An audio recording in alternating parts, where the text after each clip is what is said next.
Messi di laga perdana Piala Dunia pecahkan 3 rekor. Lionel Messi cetakkan hat-trick saat Argentina bungkam Aljazair 3-0. Ada 3 rekor yang dipecahkan oleh Lionel Messi. Pertama, Messi menjadi pemain pertama yang tampil di 6 edisi Piala Dunia. Dan rekor kedua adalah Messi menjadi pemain tertua yang mencetakkan hat-trick di Piala Dunia. Messi melakukannya di usia 38 tahun 357 hari. Dan rekor ketiga Messi adalah rekor pribadi. Messi akhirnya mencatatkan hat-trick pertama di ajang Piala Dunia. Netizen geram melihat Messi lolos kartu merah. Lionel Messi bikin pelanggaran keras namun lolos kartu merah di ajang Piala Dunia 2026. Imbasnya FIFA diserang oleh netizen yang merasa kesal. Messi tampak menginjak betis mandi dengan jelas, namun wasit tak bergeming memberinya sebuah hukuman kartu. Momen itu kemudian ramai dibicarakan oleh netizen. Banyak yang menyindir FIFA melindungi Messi di ajang Piala Dunia terakhirnya. Hydration break FIFA dikritik karena dinilai merusak momentum laga. Piala Dunia 2026 menghadirkan sejumlah aturan baru untuk bisa menyesuaikan kondisi cuaca panas di Amerika Serikat, Kanada, dan juga Meksiko. Salah satu yang paling banyak memicu perdebatan adalah penerapan hydration break di tengah setiap babak. Wasit menghentikan laga pada menit ke-22 setiap babak dan pemain memperoleh waktu 3 menit untuk minum. FIFA menerapkan aturan itu berlaku tanpa mempertimbangkan cuaca, lokasi, maupun jenis stadion. Di Amerika Serikat, stasiun televisi Fox langsung menayangkan iklan ketika hydration break berlangsung. Kondisi itu memunculkan anggapan bahwa jeda minum juga memberi ruang komersial tambahan bagi pemegang hak siar. Neymar berlatih kembali tetapi masih diragukan tampil melawan Haiti. Kabar positif datang bagi tim nasional Brasil pada ajang Piala Dunia 2026. Neymar kembali turun ke lapangan latihan pada waktu Selasa setempat setelah sebelumnya bergabung dengan skuad Selikao dalam kondisi mengalami cedera kaki kanan. Meski sudah kembali beraktivitas di lapangan, Neymar belum mengikuti sesi latihan penuh bersama rekan-rekannya. Pemain berusia 34 tahun itu lebih banyak menjalani program pemulihan fisik dan latihan kebugaran di pusat latihan Brasil.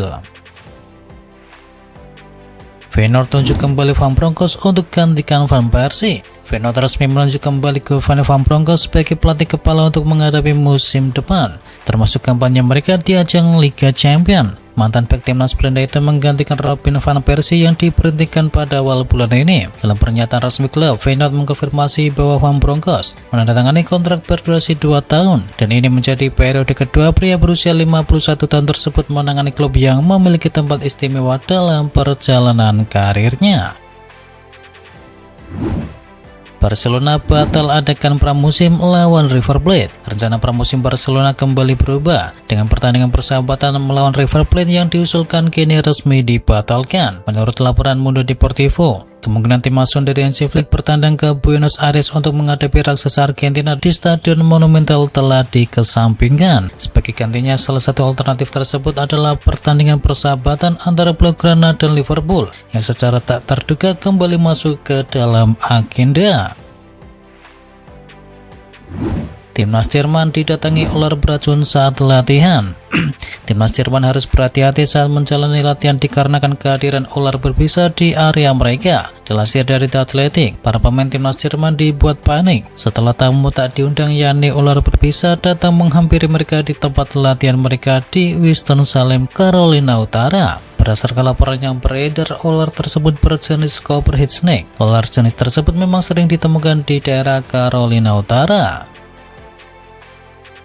Real Madrid tolak permintaan Dani Ceballos untuk hengkang secara gratis. Dani Ceballos nampaknya semakin mungkin meninggalkan Real Madrid di musim panas. Menurut laporan Mundo Deportivo, pemain 29 tahun itu telah memberitahu bahwa pemain berusia 29 tahun itu telah memberitahu Real Madrid tentang keinginannya untuk pindah sebelum dimulainya musim baru dan berupaya untuk kembali ke lingkungan yang familiar khususnya ke Real Betis. Dengan hanya tersisa 1 tahun kontraknya saat ini, Ceballos mengusulkan solusi yang memungkinkan dia pergi sebagai pemain bebas transfer. Namun Real Madrid telah memperjelas pendirian mereka dan menuntut sejumlah biaya sebelum menyetujui transfer apapun.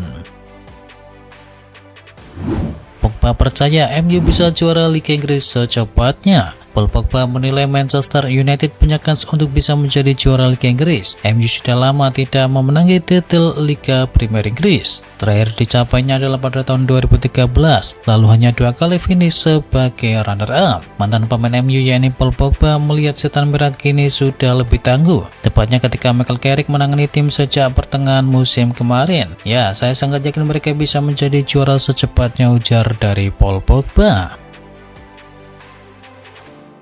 Real Madrid masih mengincar satu bek lagi. Real Madrid terus bergerak aktif di bursa transfer musim panas ini dan sudah jelas tentang salah satu prioritas mereka untuk musim panas ini adalah dengan mendatangkan bek tengah yang baru. Di antara alternatif yang muncul, kini ada nama Nico Schlotterbeck dari Borussia Dortmund. Morita mengingatkan bahwa bek asal Jerman itu memiliki situasi kontrak yang dapat mempermudah operasi penting bagi tim putih.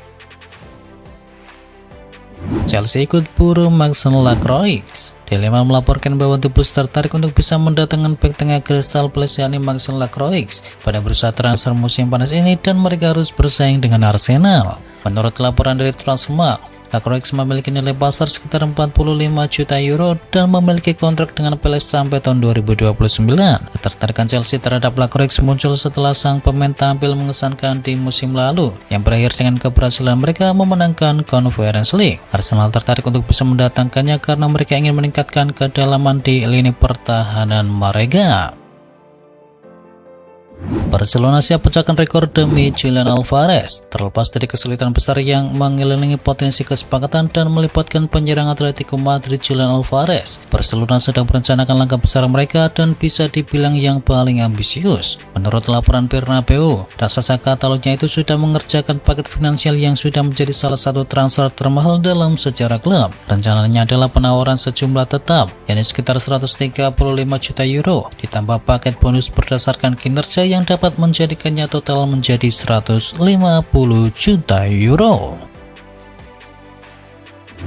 Resmi Real Madrid datangkan Bernardo Silva. Real Madrid resmi memperkenalkan Bernardo Silva, gelandang Portugal itu dikontrak selama 2 tahun. Di dalam situs resminya, Madrid mengumumkan transfer dari Silva telah selesai. Gelandang 31 tahun itu pun menjadi Galacticos baru di Santiago Bernabeu. Real Madrid dan juga Bernardo Silva telah mencapai kesepakatan yang menetapkan bahwa ia akan menjadi pemain Real Madrid selama 2 musim ke depan hingga 30 Juni 2028, tulis dari Real Madrid. Real Madrid coba kebut transfer dari Enzo Fernandez. Real Madrid dikabarkan tengah mencoba untuk bisa mempercepat proses transfer dari Enzo Fernandez dari Chelsea di bursa transfer musim panas ini. Jelasnya dari Marca, Real Madrid tengah mengidentifikasi Fernandes sebagai target utama mereka di sisi tengah. Klub London itu tidak akan mempermudah keadaan dan telah menetapkan harga Fernandes tidak kurang dari 120 juta euro.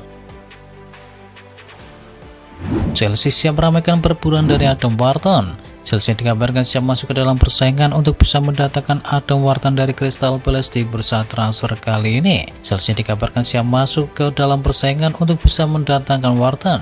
Wharton dianggap sebagai salah satu gelandang terbaik di Premier League. Kemampuannya dalam memberikan umpan-umpan progresif yang menentukan adalah salah satu kelebihannya. Ia kini terbuka untuk bisa meninggalkan Crystal Palace 2 tahun setelah ia bergabung dari Blackburn Rovers, dan klub asal London itu menginginkan sekitar 80 juta pound sterling untuk bisa melepas sang pemain. Kans Musiala gabung Juventus belum sepenuhnya tertutup. Mohamed Salah dilaporkan masih menjadi nama potensial untuk didatangkan oleh Juventus, dengan Luciano Spalletti bisa memainkan peran penting dalam perekrutannya tersebut. Spalletti juga menginginkan penyerang sayap, dan Musiala sempat menjadi salah satu nama yang mencuat seiring dengan kepastiannya meninggalkan Liverpool di bursa transfer musim panas. Spalletti merupakan mantan pelatihnya di AS Roma, hingga Salah pernah mengakui bahwa Spalletti adalah pelatih terbaik yang pernah dimiliki oleh dirinya. Liverpool resmi datangkan Victor Munoz senilai 40 juta euro. Klub raksasa Inggris yakni Liverpool bergerak cepat mengamankan tanda tangan penyerang muda Spanyol yakni Victor Muñoz dari Osasuna setelah mengaktifkan klausul pelepasan. Langkah ini menjadi rekrutan pertama bagi manajer anyar Andoni Iraola yang baru saja ditunjuk untuk bisa menggantikan Arne Slot. Nilai transfer pemain berusia 22 tahun tersebut mencapai 40 juta euro, di mana transfer akan dibagi rata yakni sekitar 20 juta euro untuk Osasuna dan separuhnya lagi untuk Real Madrid sebagai pemilik sebagian persentase hak dari sang pemain. Sampai kesepakatan dengan Manu Kone, Arsenal berhasil salib Inter Milan. Menurut laporan dari Gazzetta dello Sport, Arsenal kini melaju kencang dalam perebutan Manu Kone dan dilaporkan telah mencapai kesepakatan dengan pihak sang pemain untuk bisa membawanya ke London. Harga yang dipatok oleh Gilo Rossi tetap sama seperti yang pernah diajukan ke Inter Milan yakni 50 juta euro dengan potensi keuntungan sekitar 38 juta euro bagi AS Roma. Cristiano Ronaldo tak mampu bawa timnya menang. Portugal versus Kongo menjadi pertandingan pembuka di grup K Piala Dunia. Hasilnya cukup mengejutkan, di mana Portugal harus puas bermain imbang 1-1. Portugal sempat unggul melalui gol dari João Neves pada menit ke-6, namun Kongo berhasil menyamakan kedudukan lewat gol dari Yone Wissa di menit ke-45. Hasil ini membuat Portugal dan Kongo sama-sama mengoleksi 1 poin. Dua gol Harry Kane menangkan The Three Lions. Inggris mengatasi perlawanan dari Kroasia 4-2. Brace dari Harry Kane memenangkan The Three Lions. Inggris 2 kali unggul di babak pertama lewat Harry Kane, tetapi Kroasia selalu membalas lewat Martin Baturina dan juga Petar Musa. Di babak kedua Inggris menaikkan tekanan dan intensitas, lalu mendapatkan 2 gol dari Jude Bellingham dan juga Marcus Rashford. Kroasia yang tak punya solusi kesulitan untuk bisa meresponnya. Inggris pun menang 4-2 dan sementara memimpin grup L Piala Dunia dengan koleksi 3 poin.